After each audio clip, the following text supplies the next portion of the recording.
Praise the Lord. കർത്താവിൻ്റെ അതിപരിശുദ്ധമേറിയ നാമം വാഴ്ത്തപ്പെടുമാറാകട്ടെ.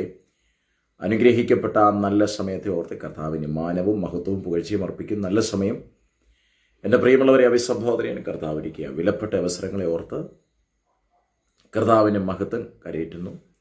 2026 രണ്ടാമത്തെ മാസം വളരെ അതിശയകരമായി അത്ഭുതകരമായി കർത്താവ് നമ്മെ വഴി നടത്തട്ടെ എന്ന് ഞാൻ പ്രാർത്ഥിക്കുന്നു. പ്രിയപ്പെട്ടവരെ, ശത്രു നമ്മെ തകർത്തു കളഞ്ഞു എന്ന്, ശത്രു നമ്മെ തോൽപ്പിച്ചു കളഞ്ഞു എന്ന് പറയാൻ ദൈവം അനുവദിക്കത്തില്ല.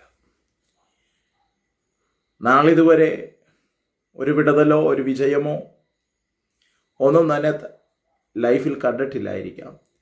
എന്നാൽ പരിശുദ്ധാത്മാവ് തിരുവചനത്തിലൂടെ ഓർമ്മിപ്പിക്കുന്നു, 2026 ഈ ദൈവശബ്ദം നമ്മെ ഒന്നുകൂടി ഉറപ്പിക്കാൻ ആഗ്രഹിക്കുന്നു. സങ്കീർത്തനങ്ങളുടെ പുസ്തകം 13-ാം അധ്യായം അതിൻ്റെ 4-ാമത്തെ വേദഭാഗം ഇങ്ങനെയാണ് വായിക്കുന്നത്: ഞാൻ അവനെ തോൽപ്പിച്ചു കളഞ്ഞു എന്ന് എൻ്റെ ശത്രു പറയരുതേ, ഞാൻ ഭ്രമിച്ചു പോകുന്നതിനാൽ എൻ്റെ വൈരികൾ ഉല്ലസിക്കുകയും വരുതേ. Praise God. വളരെ അനുഗ്രഹിക്കപ്പെട്ട ദാവീദിൻ്റെ ഒരു സങ്കീർത്തന ഭാഗമാണ് വായിച്ചു കേട്ടത്. എല്ലാ മനുഷ്യൻ്റെയും ജീവിതത്തിനകത്ത് പരാജയങ്ങളുണ്ടാകാം, പ്രതിസന്ധികളുണ്ടാകാം, പ്രതികൂലങ്ങൾ കടന്നു വന്നേക്കാം. എന്നാൽ പ്രതികൂലങ്ങൾക്കകത്ത് നമ്മെ നശിപ്പിച്ച് കളയാത്ത, എന്നേക്കുമായി പ്രതികൂലത്തിൽ നമ്മെ ഇല്ലായ്മ ചെയ്ത് കളയാത്ത, നമ്മെ കരത്തെ പിടിക്കുന്ന സർവശക്തനായൊരു ദൈവമുണ്ട്. ദാവീദ് ഇവിടെ ചോദിക്കുന്ന ചോദ്യങ്ങളാണ് 13-ാം സങ്കീർത്തനം 1-ാം വാക്യം മുതൽ പഠിക്കുമ്പോൾ കാണാൻ കഴിയുന്നത്. യഹോവേ, എത്രത്തോളം നീ എന്നെ മറന്നുകൊണ്ടിരിക്കും, നീ എത്രത്തോളം നിന്റെ മുഖത്തെ കാണാതെ വണ്ണം മറയ്ക്കും. Praise the Lord. അപ്പൊ ദാവീദിന്റെ ഉള്ളിനകത്ത് വീണുകിടക്കുന്ന ഒരു ഭ്രമമല്ലെങ്കിൽ ഒരു വേദന. നീ എന്നെ മറന്നു കളഞ്ഞു പോയോ? ഇനിയും എത്രത്തോളം ഞാൻ ഈ സങ്കടങ്ങൾ, ഈ വേദനകൾ അനുഭവിക്കണം? ഇനി എത്രത്തോളം ഞാൻ ഈ ഭാരവുമായി നടക്കണം? Praise the Lord. അതുകൊണ്ടാണ് ദാവീദ് പറയുന്നത്, എത്രത്തോളം നീ എന്നെ മറന്നുകൊണ്ടിരിക്കും. ഒന്നു മാറി പ്രതിസന്ധികളും പ്രയാസങ്ങളും ജീവിതത്തിൽ അടിക്കടി കടന്നു വരുമ്പോൾ, ഈ പ്രതിസന്ധി മാറുമ്പോൾ, അല്ലെങ്കിൽ ഈ പ്രതികൂലങ്ങൾ മാറുമ്പോൾ, ഒരു വലിയ ദൈവപ്രവൃത്തി, ഒരു വിടുതൽ എൻ്റെ ജീവിതത്തിൽ, എൻ്റെ കുടുംബത്തിൽ കാണുമെന്ന് പ്രതീക്ഷയോടാണ് ഇരിക്കുന്നത്. എന്നാൽ ഒന്നു മാറി പ്രതികൂലങ്ങൾ അടിക്കടി വരുമ്പോൾ നമ്മുടെ ഏവരുടെയും ഹൃദയത്തിലുണ്ടാകാമാകുന്ന ഒരു ചോദ്യമാണ്, എത്രത്തോളം ഞാൻ ഇത് അനുഭവിക്കേണ്ടി വരും? എത്രത്തോളം ഞാൻ ഈ വേദന ചുമക്കേണ്ടി വരും? Praise God. ഇന്ന് എന്നെ കേട്ടുകൊണ്ടിരിക്കുന്ന എൻ്റെ സഹോദരങ്ങളോടും മാതാപിതാക്കളോടും ഞാൻ ചോദിക്കട്ടെ, ഇത്യാദി ചോദ്യങ്ങൾ നമ്മുടെ ഹൃദയത്തിനകത്തുണ്ടോ? ഇനി ഞാൻ എത്ര കഷ്ടം അനുഭവിക്കണം? ഇനി ഞാൻ എത്ര വേദന ചുമക്കണം? Praise God. ഇനി ഞാൻ എത്ര നാൾ ഇങ്ങനെ അനുഭവിക്കണം എന്നൊരു ചോദ്യത്തിന്റെ മുൻപിലാണോ താങ്കൾ നിൽക്കുന്നത്?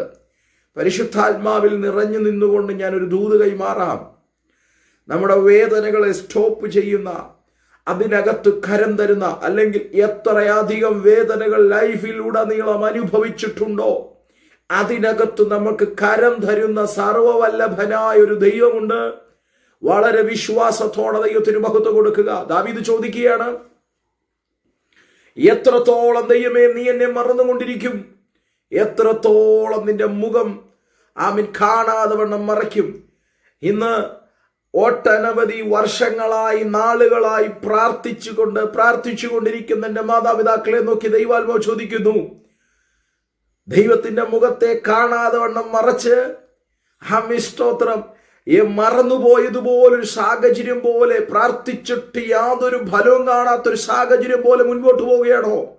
ഈ 2026 നമുക്ക് വേണ്ടി സ്വർഗം തുറന്നിറങ്ങി വന്ന് വൻ കാര്യങ്ങളെ ചെയ്യുന്ന ഒരു ദൈവപ്രവൃത്തി വെളിപ്പെടും. ദൈവത്തിന് സ്തോത്രം. ദാവീദ് അടുത്ത് ചോദിക്കുന്ന ഒരു ചോദ്യമുണ്ട്, എത്രത്തോളം ഞാൻ എൻ്റെ ഉള്ളിൽ വിചാരം പിടിച്ച് ഹൃദയത്തിൽ ദിവസം പ്രതി ദുഃഖം അനുഭവിക്കേണ്ടി വരും? ഓ ദൈവത്തിന് സ്തോത്രം. ഇന്നൊട്ടനവധി പേരോട് ചോദിച്ചാൽ എല്ലാവരും ഒരുപോലെ പറയും, ഉള്ളിൽ വിചാരം പിടിച്ചു. എന്തുകൊണ്ടാ? പലവിധമായ വിഷയങ്ങൾക്കകത്ത് അനുഭവിക്കുന്ന വേദനാജനകമായ അവസരങ്ങളെ കണ്ടുകൊണ്ട് പ്രൈസ് ഗോഡ് തലമുറകളുടെ ഭാവി എങ്ങും എത്തുന്നില്ല. വീടിനകത്ത് എന്നും എന്നും അസമാധാനം കൊണ്ട് വിതയ്ക്കുന്ന പൈശാചികന്റെ തന്ത്രങ്ങൾ ഒരുങ്ങുന്നു. പ്രാർത്ഥന ഒരു സൈഡിലുണ്ടെങ്കിൽ മറു സൈഡിൽ ആ പ്രാർത്ഥിച്ചതിനൊത്തവണ്ണം മുന്നോട്ട് പോകാൻ കഴിയാത്ത സാഹചര്യങ്ങൾ, ഉള്ളിൽ വിചാരം പിടിച്ച് എത്രത്തോളം ഇനി ഞാൻ എത്രത്തോളം അനുഭവിക്കണം, പ്രൈസ് ദ ലോർഡ്, ഇനി ഞാൻ എത്രത്തോളം ഈ വേദന ചുമക്കണമെന്ന് ചോദിക്കുന്ന പ്രിയപ്പെട്ടവരില്ലേ? പക്ഷേ വിശ്വാസത്തോടെ ദാവീദ് പറയുന്നൊരു പദമാണ്, എൻ്റെ ദൈവമേ, എനിക്കൊരു അപേക്ഷയേ ഉള്ളൂ, എനിക്കൊരു പ്രാർത്ഥനയുള്ളൂ, ഞാൻ അവനെ തോൽപ്പിച്ചു കളഞ്ഞു എന്ന് എന്നെ എൻ്റെ ശത്രു പറയരുത്. Praise God. ഇന്ന് ഈ തിരുവചനത്തിലൂടെ എൻ്റെ പ്രിയമുള്ളവരെ നോക്കി ഞാൻ ആത്മാർത്ഥതയോടെ കൈമാറാൻ ആഗ്രഹിക്കുന്നു. ശത്രു നമ്മെ തോൽപ്പിച്ച് കളഞ്ഞു എന്ന് പറയാൻ അനുവദിക്കാത്തൊരു ദൈവത്തിൻ്റെ കരമുണ്ട്. കുടുംബത്തിനകത്തെ നോക്കി, തലമുറകളെ നോക്കി, വിവിധ വേദനപ്പെടുത്തുന്ന വിഷയങ്ങളെ നോക്കി പരിശുദ്ധാത്മാവ് കൈമാറുന്നു. ശത്രു നമ്മെ തോൽപ്പിച്ച് കളയുന്നു എന്ന് പറയാൻ ദൈവം അനുവദിക്കത്തില്ല. ഒരു പക്ഷെങ്കിൽ നിരാശാജനകമായ ഒരു അവസ്ഥയിലൂടെ ആയിരിക്കും ഇപ്പോൾ കടന്നു പോകുന്നത്. ഇപ്പോൾ കടന്നു പോകുന്ന സാഹചര്യത്തെ നോക്കി നമ്മുടെ ഹൃദയം, നമ്മുടെ മൈൻഡ് നമ്മളോട് പറയാം, എത്ര പ്രാർത്ഥിച്ചിട്ടും ഫലം കാണുന്നില്ലല്ലോ, ഈ ദൈവത്തിന്റെ പുറകെ ഇറങ്ങിത്തിരിച്ചിട്ട്, ഈ കറുത്ത മൈൻഡിട്ട പുസ്തകവുമായി ഇറങ്ങിത്തിരിച്ചിട്ട് യാതൊരു ഫലവും കിട്ടുന്നില്ലല്ലോ എന്ന് നമ്മളോട് തന്നെ പറയുന്ന സാഹചര്യങ്ങൾ ഒരുപക്ഷെ കാണാം.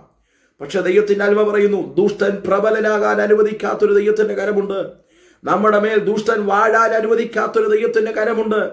ഇന്നു പകൽ വിശ്വസിക്കുന്നവർ ദൈവത്തിന് മഹത്വം കൊടുക്കണം. ദാവീദ് പറയാ, നീ എന്നെ മറന്നു കളഞ്ഞു എന്ന് എനിക്കൊരു തോന്നലുണ്ടായി.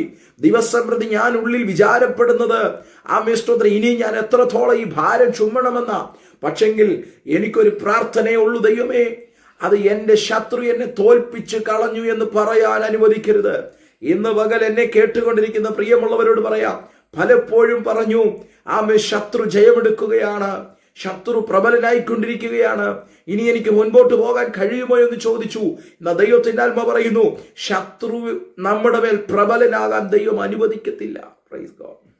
അടുത്ത പദം പറയാം, ഞാൻ ഭ്രമിച്ചു പോകുന്നതിനാൽ എന്റെ വൈരികൾ ഉല്ലസിക്കുമരുതേ. Praise God. അപ്പം എൻ്റെ ശത്രു എന്നെ തോൽപ്പിച്ചു കളഞ്ഞു എന്ന് പറയാൻ അനുവദിക്കരുത് എന്നത് ദാവീദിന്റെ പ്രാർത്ഥന. എന്നാൽ ആ പ്രാർത്ഥന പ്രാർത്ഥിക്കുമ്പോഴും ഒരു പക്ഷെങ്കിൽ ഒരു പരാജയ ഭീഷണിയിലായിരിക്കും നിൽക്കുന്നത്. നിരാശാജനകമായ അവസ്ഥയിലൂടെ ആയിരിക്കും കടന്നു പോകുന്നത്. ഇപ്പോൾ നിരാശയിലൂടെ കടന്നു പോകുകയാണെങ്കിൽ, പരാജയങ്ങൾ മുൻപിൽ വന്ന് നിൽക്കുകയാണെങ്കിൽ അതിനെ കണ്ട് നാം ഒട്ടും ഭയപ്പെടേണ്ട. നാം നമ്മുടെ വിധി എഴുതാൻ നിൽക്കണ്ട, ഇവിടെ അവസാനിക്കുകയാണെന്ന് പറയാൻ നിൽക്കണ്ട. അതിനപ്പുറമായി നമുക്ക് വേണ്ടി സ്തോത്ര സർവശക്തനായ ദൈവത്തിന്റെ കരം ചലിക്കും. നമുക്ക് വേണ്ടി ഇറങ്ങി വരുന്ന, നമുക്ക് വേണ്ടി പ്രവർത്തിക്കുന്ന ഒരു ദൈവത്തിന്റെ കരമുണ്ട്.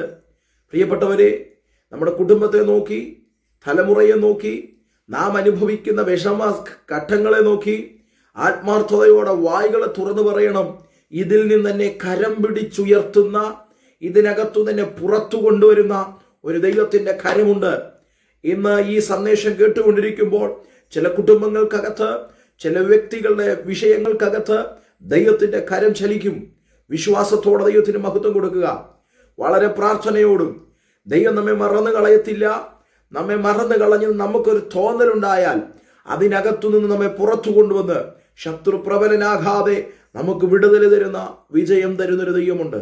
അതുകൊണ്ട് വളരെ പ്രാർത്ഥനയോടെ, നമ്മെ മറന്നു കളയാത്തൊരു ദൈവമുണ്ടെന്നുള്ളൊരു വിശ്വാസത്തോടെ, ആരെല്ലാം മറന്നു കളഞ്ഞാലും, ആരെല്ലാം മാറിക്കളഞ്ഞാലും, മാറിക്കളയാത്ത, മറന്നു കളയാത്ത, നമ്മുടെ കരത്തെ പിടിക്കുന്ന സർവശക്തനായ ദൈവമുണ്ട്. വളരെ പ്രാർത്ഥനയോടെ, വളരെ ദൈവാശ്രയ ബോധ്യത്തോടെ നമുക്ക് ദൈവസന്നിധിയിൽ മുൻപോട്ട് പോകാൻ കർത്താവ് സഹായിക്കട്ടെ. ഈ വചനങ്ങളാൽ ദൈവം നമ്മെ അനുഗ്രഹിക്കുമാറാകട്ടെ. God bless you.